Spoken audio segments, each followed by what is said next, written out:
jy moet rus. Eksodus 34 vers 21 sê, 6 dae moet jy werk, maar op die 7de dag moet jy rus. Of dit nou ploegtyd of oestyd is, jy moet rus.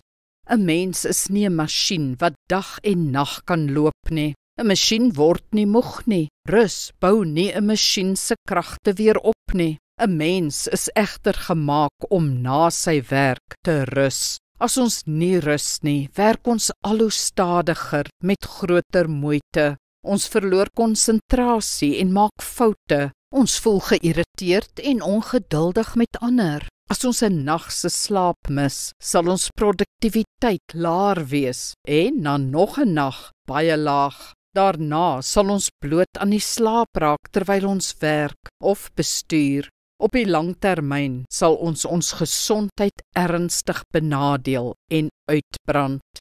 'n Mens moet rus. Sorg dus vir jou rustye, jou uitvaltyd, jou naweke, jou vakansies. Sorg dat jy goed slaap. Spreek jou spanning aan. Rus ook jou gedagtes deur op ontspannende dinge te fokus. Dis hoe die Here ons gemaak het. Kom ons bid saam. Hemelse Vader, ons moet werk en rus. As ek nie kan rus nie, kan ek ook nie werk nie. As ek dus moeg is, Here, na liggaam en siel, help my om behoorlik te rus. Help my om gereeld te rus, sodat ek elke dag sterk kan begin, gereed na liggaam en siel, lus vir die dag en lus vir die lewe. Amen. Die Here seën jou.